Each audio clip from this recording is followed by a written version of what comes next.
So that was fun, Michael. No, it wasn't. Hello, welcome everybody to the show finally in this very hot and humid, well, it's not even humid, hot and extremely dry Edmontonian summer that we're having, and in this studio that feels like an oven. I'd like to welcome you to the show. I apologize for all the technical difficulties that you just saw us have. We just got Streamlabs Premium and we were trying to connect a load of different accounts and it all went to shit. And look there. No, that's on my channel. All right, and now we're hosting on MTJ Disorder, which is awesome. Oh my god, we're still having issues. Deal with the side chat for the time being. Fuck me. Oh, that's epic. Let's just remove. Well, put the chat. Go get the chat. Why did you remove it? Well, I'm trying to find the chat now. Okay, here we go. Settle down. No one gives a fuck. That is true. What a technological marvel world we live in, to be honest. So let me put this back. Technical marvel world. Is that that's what the TVA is? It's a technical marvel world. That is true. Yes. Okay, chat. Yes. So we are going to be talking Loki episode 4 when we finally get all this entitled. Yeah. Loki episode 4, the Nexus event. Do you want to... Who was it written by? What's that doing over there? It was written by a writer. This is true. Oh, shit. We had all this sorted out earlier. What are you talking about? A writer wrote it, so it must be true. What was it again, Michael? 760? We said 765, did we? For what? For the width and 900. Yeah. I don't know why you deleted it. That was you were panicking. Yeah, there we go. Let's just move that up there.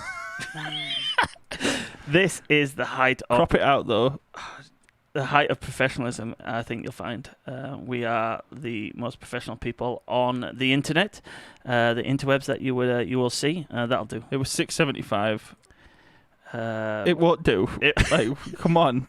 No, it was 765. So what's the height? Make it higher. 900, I thought it was. Make it higher. Yeah, make it higher because you had to crop it. So just make it higher. Yeah, that is true. What do you reckon? 1400 sounds good to me. Sounds good to me. Well, it's for all these... wait no, just crop it because the as long as the top is where the chats come in, then we're good. Yeah, so Loki episode 4, we've had loads of technical issues. We're sweating our balls off. Don't forget to like, share, and subscribe to the channel because we're that professional. Please leave us a comment about how shit this was. But apart from that, Michael, how's... That's what I'm doing right now. Yeah. How's the weather treating you? Well, it's fine for me most of the time because I'm either in my air-conditioned car or in my air-conditioned apartment. But when I do have to get out, it's actually adversely affected me quite a bit. It's giving me real weird sort of like... I almost fainted at Dad's house yesterday for crying out loud. Sinus issues. Mm-hmm. Sinuses don't like changes from extreme cold to extreme hot, whereas for me it's constantly hot because I don't have air conditioning in my apartment and I don't have air conditioning in my car. I wake up wrapped up in blankets. Yeah, I wake up in a pool of my own sweat, which is really, really sexy. I'm sure you can probably imagine. But anyway, enough of us two and our sweaty exploits. The episode 4, the Nexus event, as directed by Kate Herron, which has basically been, she's the director of the whole series thus far, and written by Eric Martin. This is the synopsis. On the Mentis One, Sylvie tells Loki she escaped the TVA's detention as a child. At the TVA, Renslayers informs Mobius about Hunter C20's death under uncertain circumstances. Loki and Sylvie form a romantic bond, creating a unique branched timeline, a very steep, unique branched timeline that draws the attention of the TVA and allows them to come to the rescue. Mobius has them both arrested, punishing Loki by leaving him in a time loop with Sif, which is pretty funny. Mobius and Hunter B-15 realize they are variants after interrogating Loki and Sylvie. Mobius subsequently frees Loki from the loop, but is soon confronted by Renslayer and erased. Renslayer takes Loki and Sylvie to the Timekeepers before Hunter B-15 intervenes. In the ensuing fight, Renslayer's Minutemen are erased whilst Renslayer is knocked unconscious by Sylvie, who destroys one of the Timekeepers, discovering they are in fact... Spoiler alert! Androids. Renslayers regains consciousness and erases Loki. In anger, Sylvie demands the truth from Renslayer in a post-credit scene we'll get to eventually. We have a mind-blowing moment, and that's the synopsis. Okay, cool. So just a quick update. We're going to do the shows differently from now on. We're not going to do a breakdown scene by scene. We are just literally going to do that, tell you what was there, and then we're going to start talking about this because this episode, for me, was the best one so far, hands down. I liked the way it was shot. We talked about it watching the second time, how the cinematography was using lighting in certain aspects, especially with Mobius, to convey certain motifs. Overall, excellent episode. Best as the one, as I said.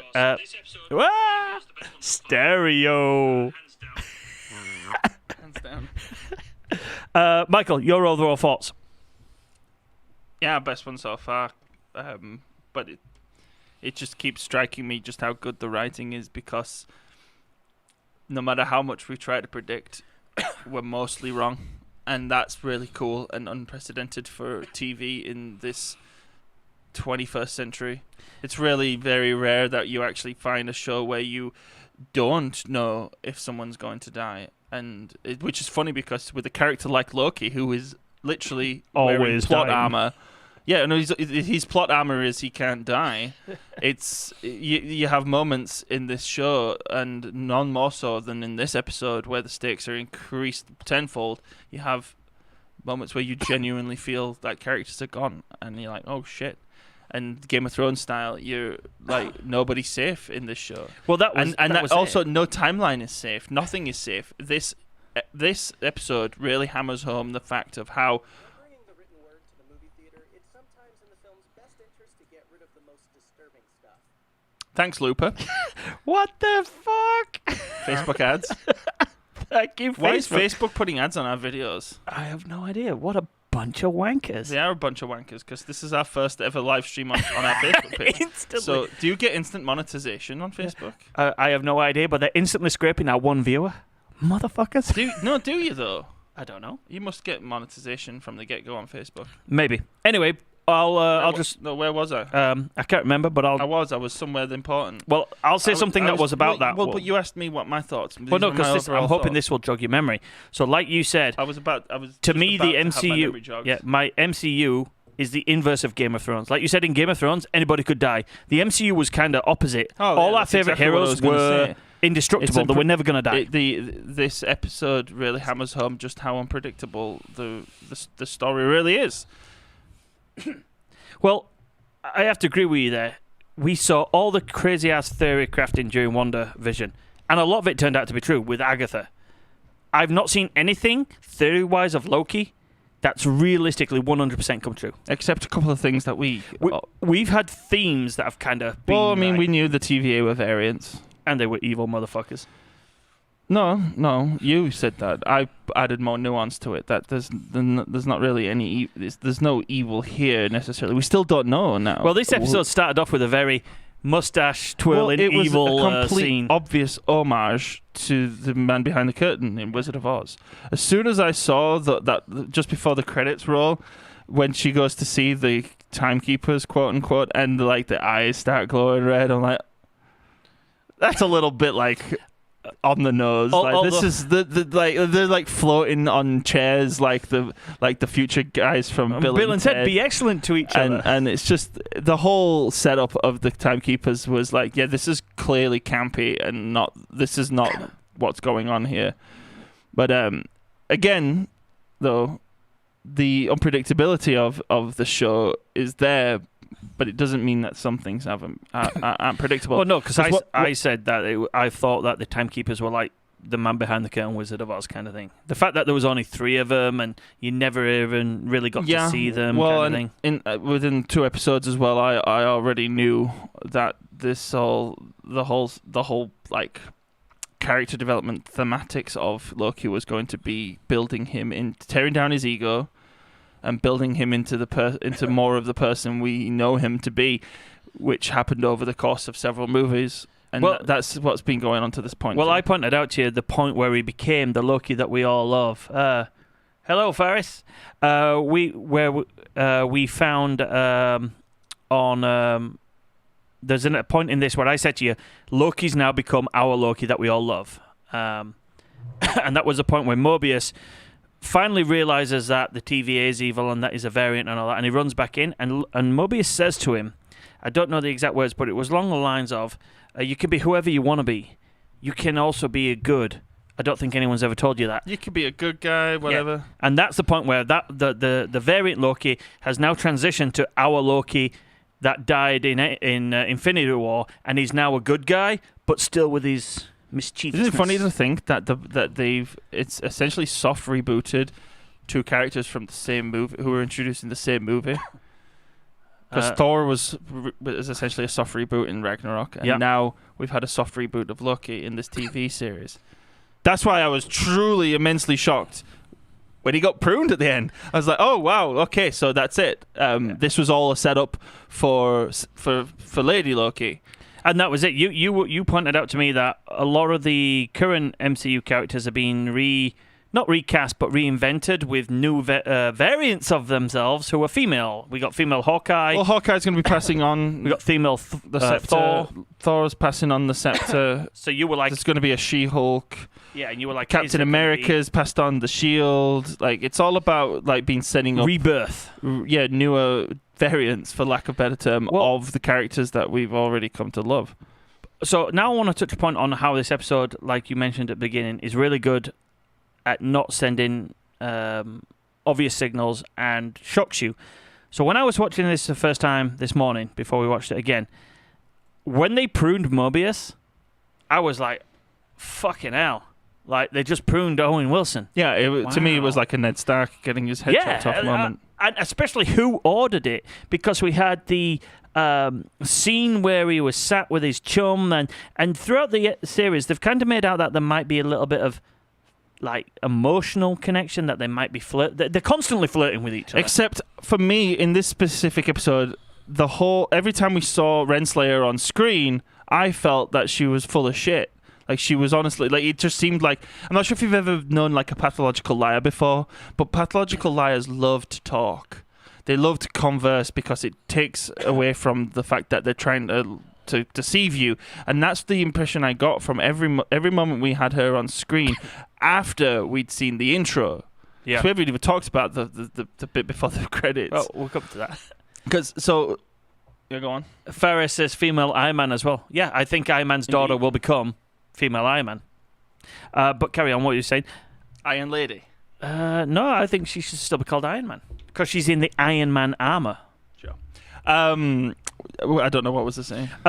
Basically, the fact that what's she called, Ravonna, was basically talking a lot, and it's true. The reason why liars talk is because they're trying to deflect from their lie. Renslayer was so the opening sequence of this episode is showing us how Sylvie became a Loki variant, and she was abducted at a young age. Yeah, she presumably anywhere between 8 and 12. Or 9, and taken to the TVA and then processed the same way our Loki was, and it's shown that Renslayer was a Minuteman at the time, and that she was responsible for losing this Loki variant at the trial as well, which I thought was quite pertinent considering she was the judge of our Loki. Mm-hmm.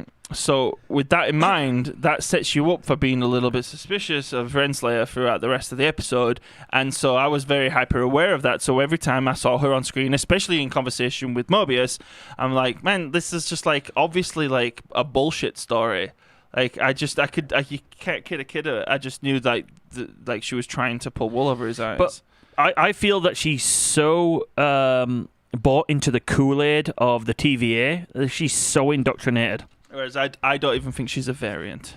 I think she's something else. No, I still think she's a variant. I think she's basically she's so bought into the Timekeeper's bullshit that she will do anything she says. Well, yeah, there's that idea, right, of a dictatorship, right? Dictators can't be successful without several keys to power, and so you've always got to have other people who do your bidding, and they get power as well in return for doing. So that to me, when you say bought in, implies there's still no indoctrination going on. I think whatever Renslayer is, she is still indoctrinated, but just not like all the rest of the TVA are. No. What I think happened was she's working with Kang the Conqueror. See, we mentioned this. Michael doesn't know Kang is. Kang's going to be the baddie in Ant-Man 3: Quantumania. I think this personally. We talked about it. I like the idea, but I think it's too early to introduce Kang with him being the main bad guy in Ant-Man, which I don't think is scheduled to come out to 2023. So, yeah, because Michael asked me who Kang was. Kang's a Nexus being. He's a guy that can transition through multiverses like Wanda. So maybe. Well, at the end of this episode, Sylvie is still not aware of who's pulling the strings either. Yeah, and neither are we. But back to your point on Ravonna Renslayer. This just dawned on me now as you were saying it. So we see her as a Minuteman. So she's indoctrinated at that point. She is drinking the Kool-Aid fully. I'm a goose-stepping stormtrooper for the TVA. So at some point she will have had to have been made aware of the secret. Well, but this is what I'm saying though. Think of the position. So she loses Kid Loki. So she fucked up. So think of the amount of ass kissing and bad shit she must have done for the Timekeepers to elevate herself to that position from Minutemen. She must have done a lot of fucking groveling. Except she also knows though that the Timekeepers aren't But real. that's what I'm saying though. I like in that opening sequence when we see the different judge, I'm assuming that he knows who the Timekeepers are and he passes it on to her. So she must have done some nasty shit to convince the Timekeepers that she's their man. Yeah, I think it's a bit of a dead end at this point. There's not really much to talk about with that character until the next episode comes out. Well, I was surprised Sylvie didn't kill her straight away, to be honest. Yeah, but Sylvie still hasn't completed her task. Take down the Timekeepers. Yeah, so she's not going to just kill this person and then be like, oh, well, here I am stuck in the TVA. Yeah. It's all going to continue on as, like, she obviously thought as she was throwing that sword at that lead Timekeeper, It was going to kill the that was going to be it. That's the end of the TVA, but it's not. Well, And our Loki even says it's like it never ends. It's like an infinite regress. And again, I've been saying in these live reviews that I'm worried. God? I'm worried that this whole thing is continuing to go towards that question of who made God, and I don't like it if that's where they're going. But what I do like though is if that the infinite regress itself is the main theme, and it's like saying, well, you know, like the more times you keep asking, well, who created you? Well, God did. Well, who created God? Well, a bigger God created God, and well, who created that God, and so on and so on and so on. If that's what the end point of this is, then fine, that's good. But if it does try to imply that there is someone there, the man behind the curtain, who is in fact actually God, like, or a godlike being, I would be very disappointed. Well, so this is why I don't think there's going to be a godlike being. I think there might be a man behind the curtain, and Faris might have nailed it on the head with Kang the Conqueror. Is the reason why? Well, no, he didn't suggest it was Kang the Conqueror. No, he thought thinks that Kang the Conqueror is working with to her. bring down the TVA. No. He thinks Ravonna is working with Kang the Conqueror. Kang the Conqueror is an evil guy. He's a bad guy. This is how blind I am. I thought that said Sylvie's working with Kang the Conqueror. No, so he was on about Ravonna. Fuck, I need glasses. So this is onto our main point of what we figured out from this episode, and that is, my mind's just drawing a blank. Why has that happened? I don't know. Continue. I'll drinking. Something else will come back to me. Well, I wanted to go on to this whole thing about the plot armor of characters in things like later seasons of Game of Thrones and whatnot, and even to some degree characters from The Expanse. Like you definitely start to feel at some point that no one's going to die, and so when Loki gets pruned, when Mobius gets pruned, you really do like feel, oh well, shit, that they're gone. And I even messaged you prematurely last night as we were watching it before the end credits scene. I was like, oh well, I guess that's Loki gone, dead and gone. And then I watched the end credit scene. I'm like, oh, okay, he's not. And that little end credit scene itself opens up all kinds of possibilities. That leads us into what just triggered my memory about what we were discussing. So we discussed our main thought is that the multiverse, maybe of madness, exists. But the Timekeepers... Hey, I thought... Well, no, but this is what we were talking about, leads into... I get credit for that thought, mate. Is that the Timekeepers are manipulating a specific timeline for their end goal. So you do still think there are Timekeepers, but they're just not the evil, like... No, yeah. It's like, that's what I said, Wizard of Oz. Like, those Timekeepers, when you see them, it's like the big face that you see and the flames... Yeah. I am Oz. It's to instill fear that they're super beings. There is actually Timekeepers behind the scenes, but maybe it's just one, or maybe it's a guy in a suit with a nice smile. I'm gonna go on a twisting rant here. What's the Supreme guy called from Time Bandits? The Supreme Leader, the Supreme Being. Yeah, maybe we've got a Supreme Being type guy. This is scary. This is kind of what we were going along the lines of. So in the opening sequence, you see female Loki playing with no ships. Stop saying we. All right. So you see her playing with the ships. Ravonna shows up, says variant. Renslayer. Yeah, her name's Ravonna Renslayer. Yeah, call her Renslayer. Well, that's what She's the bad guy. So she says you've committed crimes, and she pulls her out of the timeline. Then Michael pointed out, he's like, maybe she was the original Loki. Hold on. So no, that's my theory. Thank you very much. Well, no, you didn't think this. No, I didn't. I said you thought this. So you. Well, let me tell it then. No, because it is part of my thought. So you pointed out that female Loki was the biological daughter of Odin and Freya. But we know that. Can I please explain this? Hang on. So I'm going to tell my part. Well, then I can explain it, and you can then tell your part. Then you explain it, and then I'll tell my part. All right. So I'm so far I'm not a fan of this platform because of this. Why? Because there's no focus to the conversation. So like you so far you've just basically said all my thoughts, and it's a little frustrating.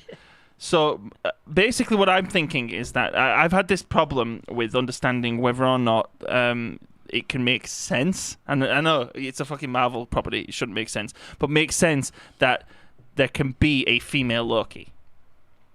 Because if the TVA are to be believed in what they're doing, then for her to have been born and then reached the ripe old age of 9, 10, that's too long. There would have been a red line already. That's one hell of a variant. Mm-hmm.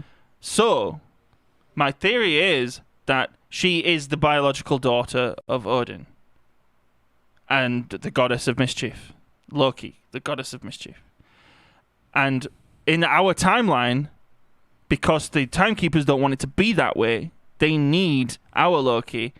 For some reason, they essentially decided, being the judge, jury, and executioner, dictator, we have to go take this girl out of the timeline. We're going to abduct her, because if we don't abduct her, it won't lead to, and then basically have her erased. It won't lead to Odin and Freya in their grief going and adopting the ice giant baby that they find and raise him to be Loki, the god of mischief. Mm-hmm. And so that's why she had very little memories of her mother and things.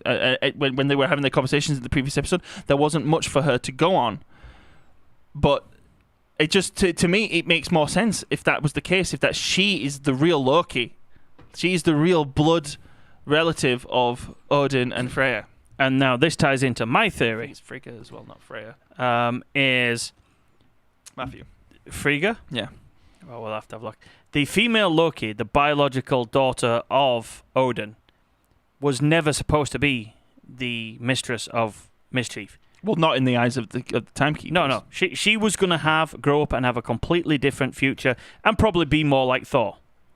But the timekeepers, this is where I was going with mine, because your theory of who she was got mine sparking, is that the timekeepers have a malevolent way of actually they're manipulating the timeline and creating how they see it should flow for their ends. We don't know what those ends are yet, but we generally think that they're bad because they're resetting all these other timelines. They're trying to steer, I would say bad, the sacred philosophically timeline. Bad, because they're disregarding the existence of of other people's all these other variants and their possible futures. Yeah, they haven't. They could still be doing what they're doing to try to prevent a catastrophe.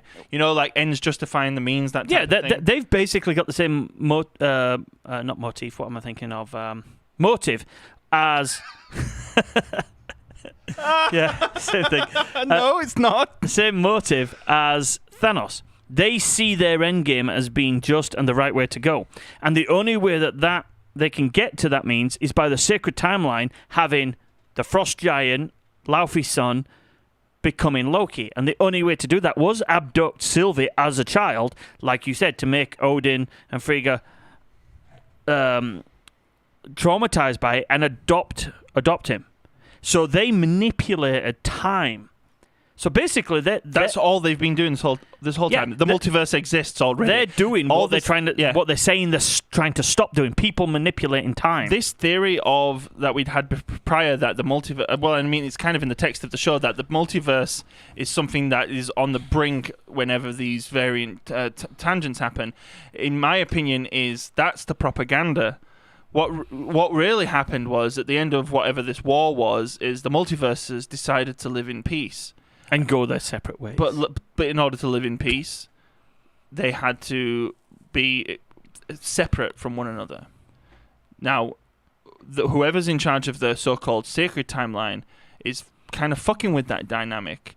And in order to prevent... To be able to do what they want to do, manipulate time, but then prevent these variant timelines now becoming once again aware of each other, they have created the TVA to essentially be like, okay, well, if we try to make things happen the way we want, we're going to be intersecting with other timelines, and so we're going to go around and just stop these branches. So that's what I was trying to say all this time about the variants. They're not from parallel universes. They're from branches of the same universe, meaning that when they go back and reset, all they're doing is killing not killing anymore. Pruning the branches. But they're pruning the branches. Exactly. Yeah, that's why. That's why they have a red line, and it's why. And it's why the apocalypse was a good. The whole idea of the apocalypse has been great places to hide. Is because the everything gets pruned by the apocalypse. Yeah. And so that's what we mentioned last week. That the red line is actually the border of another multiverse. That if a variance branch gets there, it breaks into the other multiverse, and that other multiverse now becomes aware of the sacred timeline. So this is where we could actually drop to say that the Timekeeper's actually benevolent, and they don't want the other multiverses to be aware of them because they'll go to war again. So maybe that's what they're doing. But just purely from the way this episode was, nice. Maybe that's where this episode actually is trying to throw us a curveball. Because they did shut up the mustache-twirling timekeepers being baddies. Maybe they'll flip it on the head in the next two episodes. Those guys are there for just in case. It's damage control. Yeah. The timekeeper droids are damage control in case any variants discover the truth. Well, that's basically all it is. Let's go on to the next point that I want to bring up. But I did have something I'd like to say, though, still about that. So when it comes to pruning, it's given to us in the end credit scene. We can go into detail about that now. After Loki gets pruned in the fight, well, at the end of the fight by Renslayer, we were assuming he's dead. But we see an end credit scene where he wakes up in what looks kind of like a ravaged city, possibly like maybe New York City after a successful Shatari invasion. Who knows? But there are other Loki variants there, and I believe that when you prune someone, you're sending them to another one of these derelict universes, one of these derelict timelines. Yeah, I called it like when you get pruned, you get sent to like a purgatory timeline, where all the pruning, like every variant that Mobius and Renslayer and the TVA have pruned, ends up. So it might even be the timeline that they're worried about redlining with. Yeah, next door neighbors, and hopefully, well, yeah, think about it. That would be a case of the TVA and the timekeepers pruning all their garbage and dumping it in the next door neighbor's yard. Mm-hmm. But like I think you suggested as well when we talked about this that they got pruned back to their own timeline. The only thing that I think to guess that is the fact that there's multiple variants there of Loki, like alligator Loki. I don't get that. I'm hoping that's just a pet that he strips. It's just a gag. No, that's just a gag. But that's all that is. But with you don't need to look too much. I'm actually hoping though that it is a purgatory style area where everyone who gets pruned goes. Can we just think about that for a second? Because if the TVA were to succeed at stopping a variant crocodile Asgard, there has to be a timeline where essentially all Asgardians are alligators. All Asgardians evolve to become alligators. Yes. And so in order to have stopped that from becoming reality, the amount of like resets and variant arrests they would have had to have done of this poor sapient crocodile species is through the roof. The only other possibility is that in one timeline, Odin had a pet crocodile that he called Loki. Maybe. That was really close to him. This is why I'm hoping it's not a timeline. It's like a holding area. I don't think it is. Like a purgatory. I think it's another timeline, and it's a timeline that is basically, like you say, just derelict. Nobody wants to go there because all the pruned variants keep getting sent there. So it's become this just devastatingly bad universe. But what that instantly said to me is that's what I was thinking. That's where Thanos in that universe is just a couch potato. I'm hoping a purple couch ballsack. I'm hoping that it's like a garbage. Yeah, the garbage of the TVA. They're just I don't want this. Dump it into the next door neighbour's yard. If that's the case, I'm hoping Mobius is there. I'm hoping Mobius isn't gone to his timeline. I'm hoping all the pruned people go to that timeline. Because what that gives us, and this might tie into the shot where we got of Loki dressed as like the mayor of town and he's got vote for Loki and shit. Oh, I just had a crazy theory. Well, hang on, let me finish. Hold that theory. Yeah, go on. Because what the timekeepers are doing there, they don't realise is they're actually recruiting an army to fight against them. Because everyone that was pruned, if they go to the same place, they need a leader to show up, rally them to go back into the sacred timeline and fuck up the timekeepers. Who's better than that than Loki? Because he loves to be in charge. I'm getting Rimmerworld vibes. I'm thinking that when you reset, think about it. Yeah. When you prune someone, you're resetting them to the time where you took them from. So you think he's going to go back to being evil? No. So every time you prune a person, it sends them to a variation of the timeline where they appeared back as a duplicate in their timeline. So that's why. So you've got maybe they took old Loki when he was a child, and so now he's an old man in the present where Loki's been taken back, where he only just basically left around 2012. He was taken right after the events of Avengers. So every time you reset.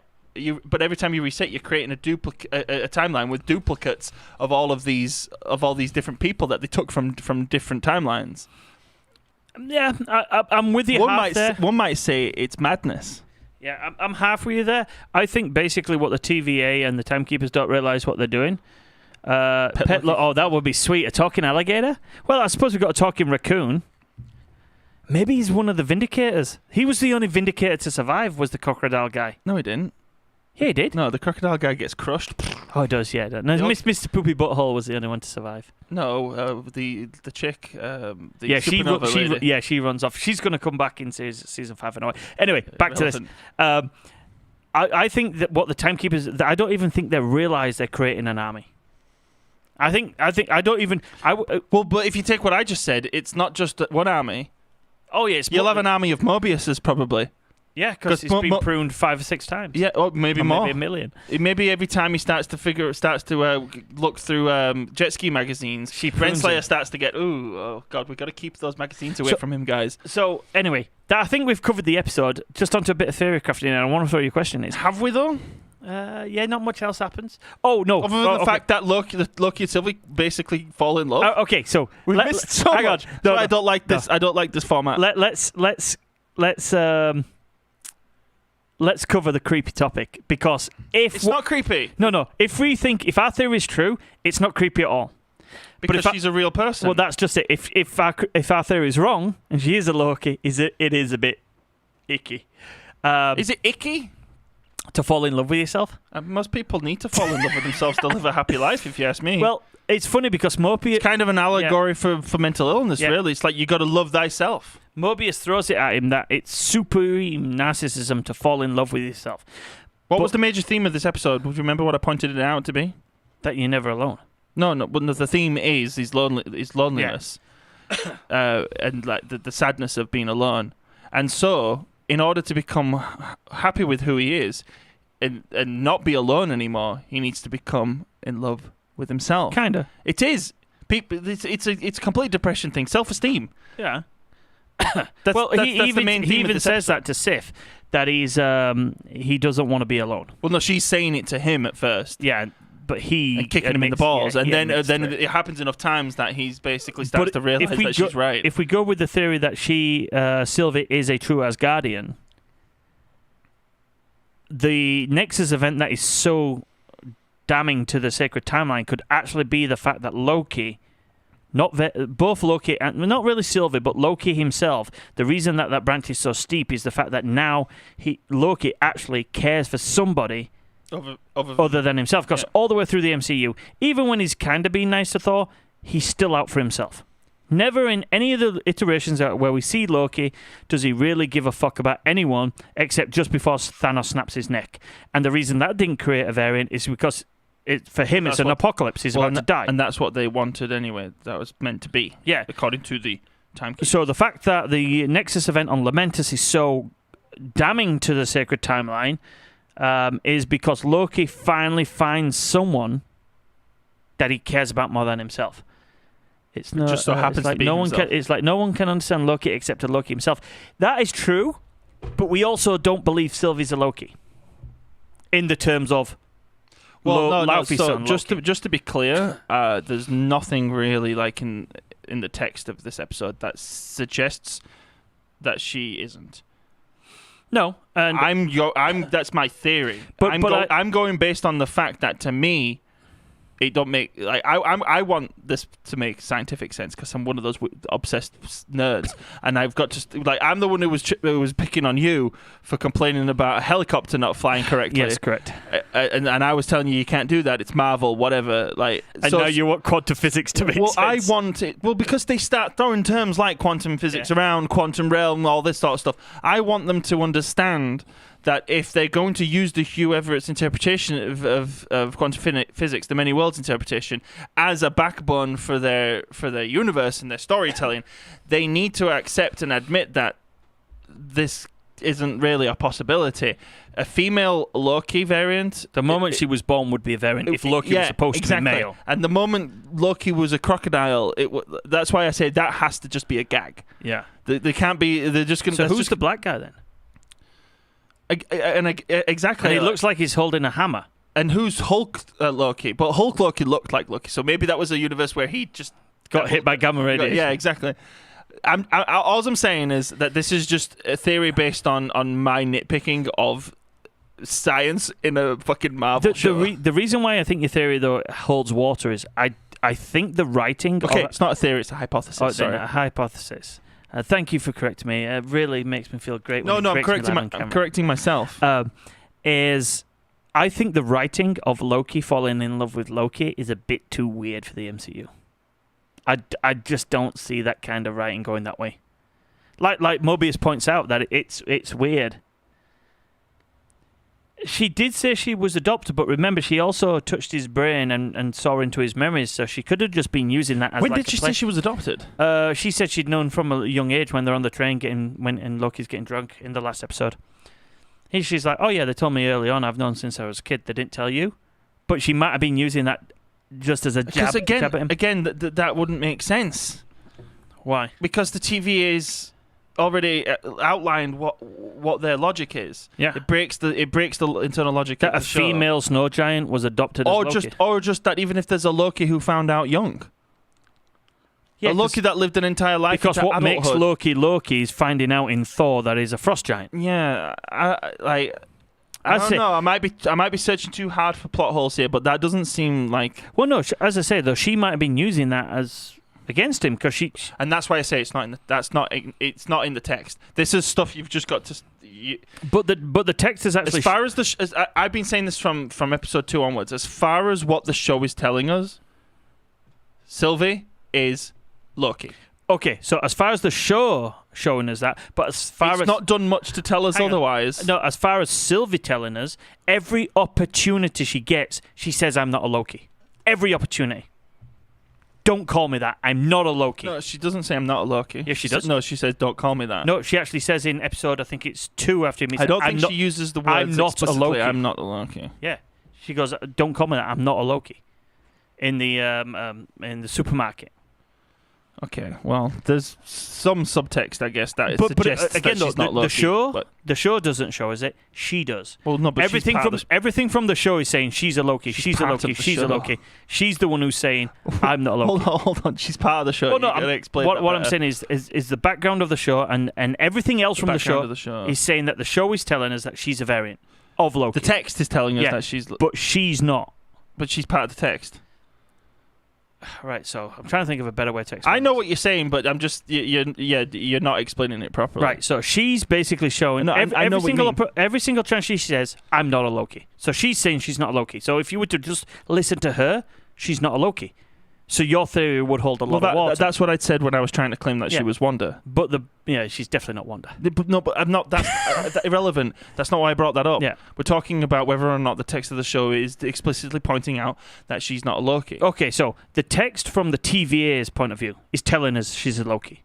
But from Sylvie's... So the dialogue of the show is pointing towards that... Except Sylvie's dialogue. That this character is Loki, except for the moments when she denies being Loki. Which is every single time somebody calls her a Loki. Every single time it's mentioned she might be Loki, she refutes that. But the rest of the That's why I say it. Now, if she chooses to say the word, if she says the words, "I am not a Loki," then I will agree with you that there's some very subtle hints that she's probably not Loki. So Black Loki is where Loki became instead of Thor. So maybe that Loki got the power of Thor from that. But the hammer was weird. I didn't pause on it and study it like most. He was holding Mjolnir. He's holding like a hammer, but it's not very Mjolnir looking, but it's the same kind of size and shape. So that'd be interesting to find out at the start of next episode who those guys are. Because Richard E. Grant looks like he's wearing a Loki cosplay. That's what stood out to me was how goofy they all looked. Well, yeah, Richard E. Grant is wearing a Loki costume that looks like he's made it out of his pajamas. And then the only one that actually looked right was the kid Loki wearing what looked like... What if they're all cosplayers? And he turned up... He's actually landed in San Diego? No, well, maybe. Yeah, no, I was... During Comic-Con? I was thinking more so that none of them are Loki. And that's why another one of the themes of the show has been about identity and ego. What makes a Loki is whether or not you think you're a Loki. I think that's a bit too much. I don't know. Like, it feels to me that like they were cosplayers. Like, they didn't feel like what if the TVA was like came into our universe, for instance, and was like, shit, look at all these Loki variants, and they took everybody away from San Diego. I tell you what, I know if you turn up to Comic-Con and they're all like, we're not Lokis, we're not Lokis. I know if you turn up to Comic-Con with an alligator, I don't think you're getting in. You're looking for the hammer now, aren't you? No, I'm looking for a picture. All right. Is there anything else from the episode that you think we need to talk about? Lots. Go on then.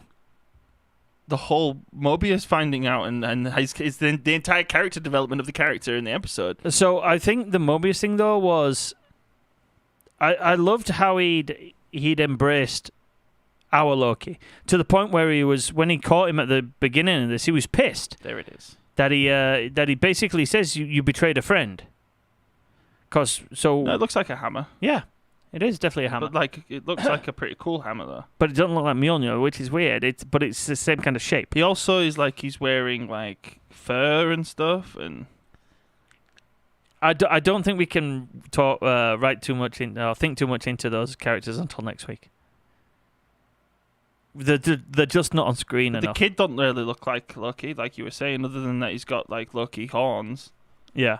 But he's wearing the same neck thing that Sylvie wears. No, he's not. Is it? I thought he was. It's a big brooch. Big golden brooch. All right. Yeah, so Mobius obviously felt betrayed. The thing that I didn't like about him feeling betrayed is the last time he saw Loki he was running through the doorway. And between that and capturing him, Loki's not actually done anything bad. They've been on Lamentus 1. So other than get close to Sylvie. He doesn't know this at this time, though. Well, he does, because he proceeds to talk to him about that. No, once when they first pick Sylvie and Loki up, we send him off to his time loop. Yeah, and then he goes and sits down and talks. But that's what I'm saying, though. So if you think about Mobius's timeline of he's seen Loki, he trusts him in the supermarket. Let me go over it. I remember it all. So Loki brings them back. Tells him, you can go cool. You cool off. He's like, what are you going to do? You're going to kill me? He's like, you'll go see. Sends him off to go on his time loop. He then goes out. But why send him off on his time loop? Hold on. We're talking about Mobius here. Yeah. We're not talking about Loki. They Then goes out, and Minuteman 15 asks him, is everything, okay, or and all that. And she's basically telling him he can't see the female Loki, presumably Sylvie. She's in there talking with Renslayer at that point. He tells Minuteman 15 that, what did Loki tell you? Oh, he told me not to trust the TVA, or that the TVA is not what we think it is, and walks off. He then goes and talks with Renslayer, having the bullshit conversation, everything she says stinks of bullshit conversation. At which point he finds out about. No, that's the first conversation they don't talk about. Well, but okay, Yeah. so she tells him about it. Oh, she's dead. She lost her mind and she died and all that. And then he's now kind of probing her, trying to get the answer. What happened to her? What happened to her? She was fine. And she's brushing it under the rug. Oh, yeah, she's just like, drop it. At which point he chooses to steal the tempad. No, at that point it done. Well, okay, so There's two conversations. Yeah, with she tells her about the C20. He then goes and interrogates Loki. At which point Loki tells him that they're variants, and then I'm just glossing, trying to tell you because there's a clear character development here, because he goes from being just suspicious analyst detective Mobius to all of a sudden being, let's bring the whole TVA down very quickly, but it's done quite realistically. So after speaking with Loki, then he goes and has the conversation with her, takes the tempad, goes and finds out that she was actually killed, finds out that it's true that they're in fact all variants. He then decides to go see Loki in his time loop again, and this is where you get the theme of the episode hammered home. Do you really feel like you have to be alone? Do you really feel like you have to be alone? Like whatever you did with Sylvie, it has the power to bring this whole place down. Yeah. And at which point we also have a nice little moment where we're trying to see whether they can trust each other. And Loki says, "What about trusting the word of a friend?" They come back out. They're immediately accosted by Renslayer and some Minutemen. At which point she prunes him pretty quickly. At which point Mobius does his whole because she asks him earlier, just with her small talk banter to try to distract from what's going on. She asks him, if you could go anywhere in time, where would you go? And his answer comes in this moment. I would go back to my life. I would go to a time where I knew who I was, and where I might be riding a jet ski. Yeah, where I could be riding a jet ski. And then Renslayer obviously realizes he knows too much. Prune him. That's a crazy character arc. Mm-hmm. Now, with all that in mind, go back to what you were talking about. Just how they went from being friends, Loki walking through a doorway, finding him again, and now he's the bad guy again, and he's in chains. I didn't like that bit. Because Mobius had put all his trust in him. Loki run after female Loki. That's the last time Mobius saw him. Mobius has no idea what he was doing. Well, but again, you go back now to what happens to him throughout the course of this episode. You don't ever have a moment where he's sitting down being debriefed about the things he's done. So presumably, given the fact that he went through the gate, he went through the gate, trust him. did some stuff with Sylvie, did cause something that was going to blow apart the world, came across them both holding hands, and he's basically put two and two together. So I think it's perfectly normal that he would. Well, not really, because they still don't know. The simple fact that he left, he went through the door. Yeah. Well, he might have been chasing after her. Yeah, but he doesn't know that. That's like a cop chasing after a guy who he thinks is supposed to be someone in his custody, and it's like, it's okay, no, I'm going to go help them. Yeah, okay, sure, I'll let you go help them. Well, it's the fact that as well that when they bring him back, though, they have no idea what caused such a spike in the timeline. And that's what he's interrogating him for. And it's the realization when he tells him that Sylvie's dead. It's not like outworldly, though, that he's back in chains, though, when he comes back. I still thought he ran away. Yeah. He was someone in custody of a authoritative force who ran away. You do that no matter what kind of level of trust you've built. You've broken that trust. Yeah. Yeah. But I think in the interrogation scene, the amount of focus that Mobius puts on Loki falling in love with himself, I think that's like the red herring. That it'll turn out that Sylvie isn't actually him. Possibly. Because it's really hammered that, you love yourself, and what a narcissistic way of doing it. I would agree with you 100%. It was over the top. If it wasn't for the fact that him being alone and learning to love himself wasn't the theme of the episode. But it might not be just the fact that he's alone and he's learning to love himself. It's also the fact that you're alone, and Mobius says to him, you don't need to be that you can actually Well, yeah, love learn others. to love you, but also the being alone and learning to come to terms with your own loneliness and your own self-esteem is a major theme of this episode. Yeah, There's and no once you've denying got that, that's when you're ready to start trusting and loving in others. You could still though throw a curveball and have it be a twist that she is someone else though, because again, now the text is pointing towards her being Loki. So as far as Loki's concerned, she is just another Loki. Mm-hmm. So the character doesn't know that. But even if you look at the ickiness of Loki loving Loki, this Loki, I don't think it's icky. well, it's a bit weird, and Mobius does point out. But from the age 8, It's wrong. No, Mobius pointing out to me is bad. It's essentially an allegory for stigmatizing mental illness. It's like you can't fucking love yourself, fucking boo-hoo, you piece of shit. You know. but also she's who would not, like you? She's not him, because even if they'd had the exact same upbringing, let's say she was a frost giant and Odin found her as a baby, like he does Loki. Yeah, they're still different people. And they grow up the exact same point, and in Loki's timeline, he's playing with that ship, but no TVA the actress show is up. what, mid-30s? Yeah, from that moment the kid onwards, was 10, let's say. Yeah. So there's at least 25 years of a different life. and especially 25 years of Sylvie being on the run from the TVA hatching this plot. She's a It don't completely matter. different person. She could have gone to be a lifeguard on some beach in Australia for 25 years. The difference between who they are as people is there. And that's that's basically exactly what happens in that Next Generation episode with Will Riker and Will T. Thomas Riker. Thomas Riker is from that point of Thomas Riker coming back out. He's a different person. Will Riker's had all those years to develop. They're two completely different people. They might be biologically and DNA wise the same, but mentally, what makes you a person. Funny to point out as well that dissociative identity disorder, that's how dissociative identity disorder works. That's why a lot of people think people with split personalities are actually acting up and pretending. It's completely different personalities. But still, anyway. But it's completely different personalities from a certain... from it's a branch. It's like a fucking sacred timeline. Okay, let's have a quick bash about what we think is going to happen next week, because we know the Timekeepers are robots. Who do we think's pulling the strings? Well, where do we go from here? Do we start next episode with our Loki and the other variants in that weird timeline? Or? That's where I think we start, and at the end of next week's episode, we have a bit of Sylvie action. But because I honestly don't know beyond who we begin the episode with, what to even think. I think we start with Loki in this whatever he's been pruned to, and I think he finds Mobius, and Mobius is there. And that will explain a bit more. I hope at this point, that what's going on with the TVA is now unravelled by the characters who done it detective style. I hope we don't see another scene now with Renslayer off talking to the real villain who's a shadowy... I don't want that. That's lazy writing.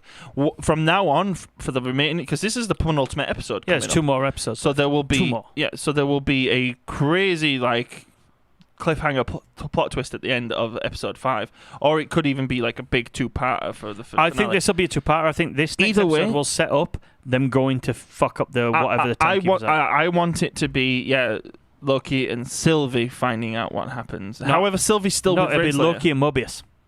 Or Mobius too, would it? To me, something has to happen with Sylvie though. Well, you want more buddy cop, because you said you wish there was more of this, more buddy cop stuff. I think this next episode is Loki and Mobius finding each other in this purgatory style land, then figuring out. Do you not think we'll have Sylvie in in this episode? No, I think Sylvie will be brought into in the last thing, and she will basically be put the in last thing. The last act. Oh, and the last episode. No, the last act of this episode. So it'll finish with Sylvie. Kind of like Luke Skywalker at the end of Force Awakens. Yeah, very low. Basically, both our main characters, Sylvie and Loki, will figure out what's going on by the end of this episode. But they'll be both in different places. Except Sylvie is with Renslayer. And that's what I'm saying. So she'll find out from that point of view, and Loki and Mobius will find out from Loki and Mobius' point of view. And then the last episode, they'll join back together to take down the TVA.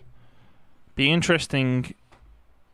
I don't think Loki and Sylvie meet until the last episode. It'd be interesting if it does end up, though, like, no one really knows. Nobody really knows. Well, do you think this leads us into having a Loki season 2?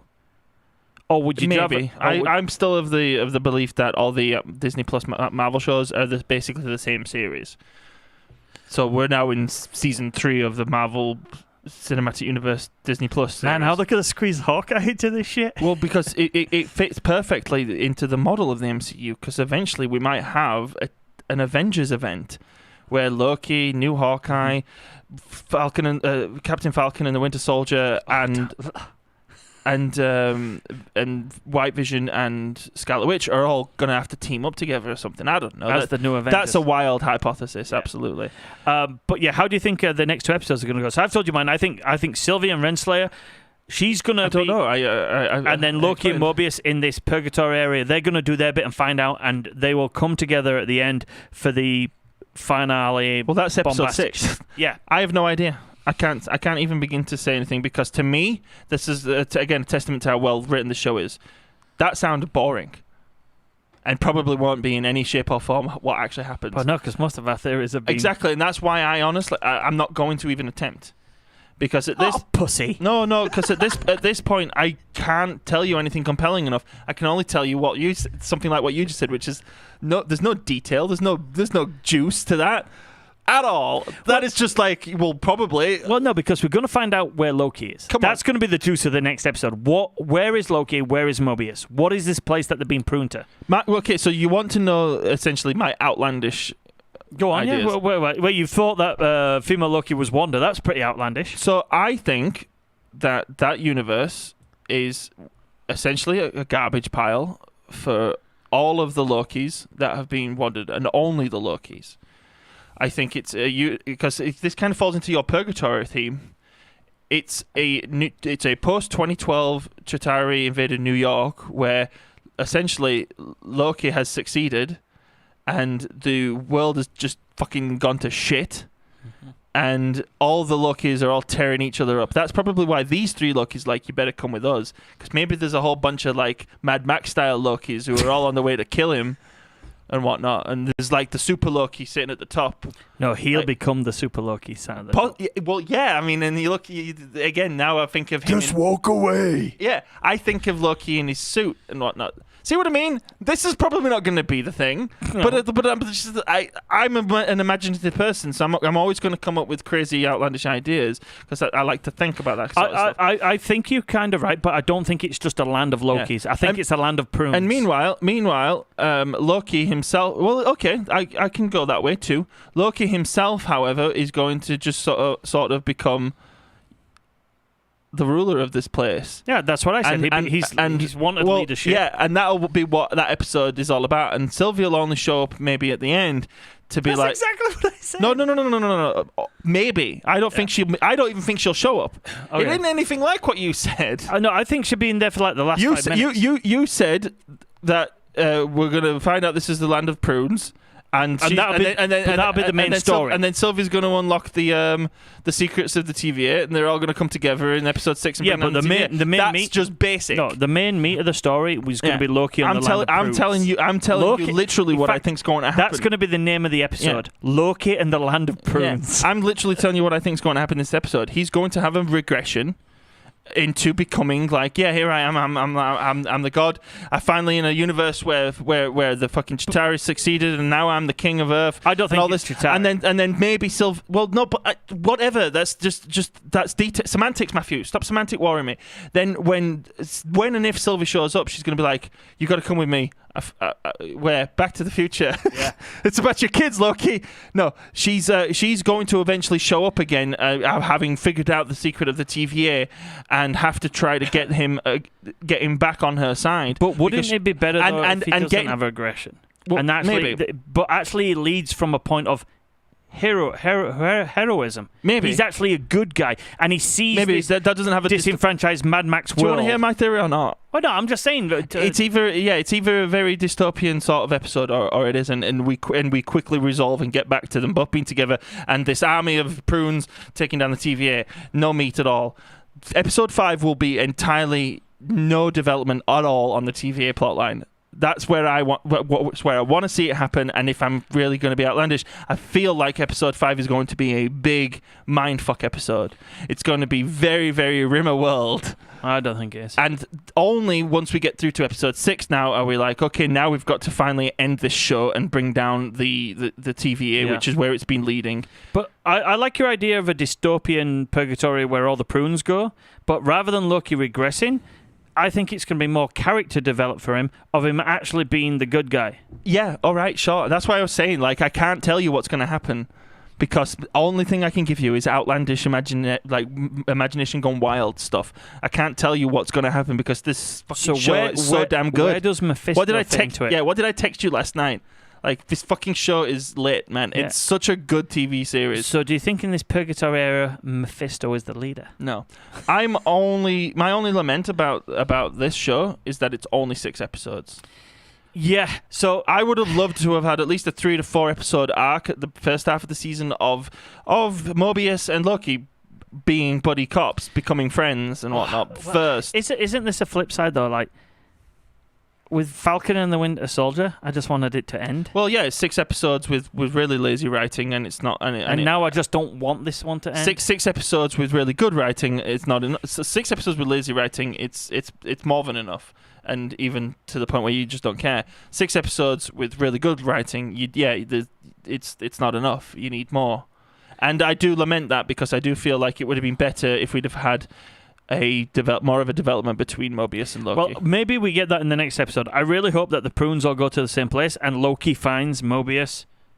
I think it's more likely that they all go to the same place, but I love the idea of that, like, this universe is just filled with duplicates of everyone, reset duplicates of everyone. Yeah, but if they're all in one place, it'd be even better. Let's say this is the sacred timeline. There is another timeline right now where there's nothing but Michaels and nothing but Matthews. Oh, God, that would suck. Rimmerworld's yeah. Well, think about it. What happens to Rimmerworld? He thinks it's great to start with, but the fact that I think in that He picture ends that up you saw downtrodden where he's and like gets overthrown by another Rimmer. Where he's Mayor Loki, the fact that there are no other Lokis in that picture, I think it's more like, you're right, it's more where all the pruned. That's what I you think said. I'm right. It's where most of the pruned people go. They've all been sat in Bath for too long. Yeah. I've told you, Loki episode 5, The Land of the Prunes. That's the name of this episode. And I tell you, I have no fucking idea what's going to happen. Do you think the TVA know pruning sends you somewhere, or do you think they think I don't it's think the people working for the variant people working at the TVA. They just think it's execution. Yeah, and I believe that that as well in its subtext is shown to us when she has Mobius pruned, that it obviously, like it's like Obi-Wan leaving Anakin to burn to death. The way like he knows it has to happen, but he looks away. She knows that he needs to be pruned, but it hurts her. So that tells me that she believes that they're dead. So realistically, then we don't know who the timekeepers are because they were just robots. Renslayer doesn't know that getting pruned, you get sent to somewhere else. So realistically, no one knows fucking anything. Right. Yeah. And that's what I'm saying. It would be crazy if it gets to the end of this episode and the TVA are brought down, because that's the goal. That's what we've been leading to. But nobody knows who's in charge of it. Nobody knows who the man behind the curtain is. Well, nobody knows who the great and powerful Oz is. Well, that's why when the multiverse explodes and turns into the multiverse of madness, we now have set up for more shit to happen. Out of every show we've had so far and every movie we've had so far since the end of Endgame, we haven't had the next big bad set up yet. At some point, we have. Who? Her name's Wanda Maximoff. Not all. Yep. Wanda's gone through too much. She's not going to be the next big bad. She's gone through too much. That's why she's the next big bad. She's not going to be the bad guy. Doctor Strange is going to save her. But at some point... Well, he might save her soul. Yeah, at some point... But she will have... Implying that she will have been doing bad things again up until that point, being a bad guy. I think you're way off on that one. I know you really want it, but I think you're way off on that one. But, okay, defend yourself. I don't think Marvel will have one of them. No. Not with what you... Because you don't know what Marvel do. You're not an executive of I'm saying I don't think Marvel or Disney... Tell me based on what we've seen in these stories. There's nothing we've seen in the stories that means she's a bad guy. Other than that she fucking tortured an entire town worth of people. Not on purpose. And that was done subconsciously due to grief. Bullshit. No, it's even made a big deal about how it's completely her fault. No, and the show does not absolve her of her responsibility. It doesn't. So then implying that she knew all along what she was doing and she just chose not to stop because of her grief. No, it's not that she didn't know what she was doing because of her grief. So and also the end credits scene was really foreboding and creepy. Maybe. It is showing that she's fucking looking through the Book of the Dead, the Darkhold. Like, of course, there's lots that points towards. I'll put $100 bet. The fact that the character is based off of a villain from Marvel Comics. I'll put $100 bet down here, and it's live on YouTube that she's not becoming a bad guy. Why would I waste $100 on just a fun discussion? Because put your money behind your theory. Matthew, in this moment in time, in the present, where we don't actually have a resolution to any of that stuff, that's what you bet on. I want you to now use what you know about the stories we've seen so far to defend the fact that I'm way off base about Wanda being a bad guy. Because I don't think they'll turn her into a bad guy. I'm going to ask you again. I want you in this present moment right now. Okay. Right. You have little girls running around in Wanda Maximoff costumes. Disney are not going to turn her into a bad guy. Plain and simple. First of all, no. And second of all, I'll ask the question again. I want you to tell me now, knowing what you know from the stories we've seen so far, why I'm off base about Wanda being a bad guy. Because I don't think she's going to go. I think she's using what. Do I have to ask you a third time? No, I'm going to tell you why. She's using the knowledge that she's got now. She's going to work with Doctor Strange to fix the multiverse of madness to try and find her children. And she's going to work with Strange as a good guy to find her kids. Plain and simple. Where's it indicated that that's what? Because she's in Doctor Strange too. Again, you, in the present, Matthew, like in the present, stop daydreaming about the future. In the I'm present, not. I'm using what I know about the fact that she's in Doctor Strange 2 and she's not slated as the bad guy in Doctor Strange 2. I want you to tell me what you know about the stories so far. Nothing. We know that she's isolating on her own in Sweden, probably. We know that she has discovered a brand new power. Yeah. We know that she has the capacity to cause immense pain for people, subconsciously or not. Yeah. Subconsciously, which she obviously feels bad about as well. Subconsciously is even worse. Well, man, fucking Magneto must have felt bad about doing all sorts of shit. Really? Yeah. Bad guys, sympathetic villains do feel bad about stuff. Heck, fucking the whole point of the Loki story right now is Mobius taunting him about how causing pain for that man, how it makes you smile and how it brings you. Okay, but there's nothing in the text to date that she's gonna be the next big bad. You asked me who I think. You can't. I'm not nobody knows, Matthew. Well, and I'm telling you, I don't think she will be the next big bad. But you're only. I think she's using. Your only defense of it is I don't think she's going to be bad. No, that's your only defense. So the reason why I don't think she's going to be bad is because how can you write a villain that uses something to get her kids back and then have her become a good guy? Easy. How? If she's at the end of WandaVision, compelling villains. No, compelling villains like Q. Q was never a villain. Yeah, he is. For the first 3 episodes of his inclusion, he's a complete villain. He's a maniacal villain. But in the last episode, it's proven that everything he did was for the benefit of humanity. And exactly. So we're talking about a compelling villain here. We're not talking about I want to dominate the world and kill everybody, type. But that's what we got coming. So when you ask me, like, she does good things. Well, yes, she does good things, but she also does a lot of bad things, and she also does a lot of bad things in the name of doing good things. Those are traits of a sympathetic villain. Don't get me wrong. I'm not saying that she might not be a sympathetic villain, but she's not going to be the next big bad of the MCU. That's what I was saying. And how exciting would it be if she was? Not really for me. Are you kidding? So I'll give you a great example. Spider-Man 2. Yeah. Who's the big bad of that? Is Doc Ock. All right. What does he end up doing? Saving the day. Exactly. Case in point. I'm done talking about this now. I'm getting too hot. Let's go. It's pretty hard. Anyway, have you got anything coming up on MTJ Disorder for the next week? I don't want to talk about that on the stream. It's good. Why would they advertise it? It's there in the link in the little YouTube thing. Check him out. He plays video games and he's actually quite entertaining. I'm a variety streamer. I don't plan things. The only thing I plan is my daily schedule, which doesn't always work out because I went a week off without telling anyone. So yeah, I'm in no position to plug MTJ Disorder other than just go follow me. We have a good time. And they have great sound emotes. The best. Yeah. Have we got anything coming up on this? I'm trying to get my top 10 finished. I'm trying to work on another silly moments, but I fucking forgot what that Lord You of had the a Rings really good one. This sucks. Right? Do you know when you have that idea and it's like the best idea and it's going to be so that's good, how we can plug Twitch. That's how we can plug my Twitch. We were playing World of Warcraft and just talking about Lord of the Rings. I think a person we play with a girl who plays Warlock in World of Warcraft, was asking us like if we like Lord of the Rings and stuff, and like, did we like The Hobbit, and I ended up going off on this crazy tangent and having this realization that there's this really ridiculous moment in one of the Lord of the Rings movies, and I forgot what it was. So hopefully I can go back. It's a 6-hour stream, so the chances of me finding it are like finding a needle in a If you haystack. guys have any silly moments in I have great plenty movies, of Lord of the Rings silly moments. No, I'm just saying in general, any silly moments in great movies or bad, great moments in bad movies, leave them in the comments below, and then we'll make videos about them, and we'll shout you out in the videos. I'm trying to do a top 10 spaceships rundown of single-seater fighters, like X-Wings, Vipers, Hammerheads. I think not a lot of people will know probably about the Hammerhead.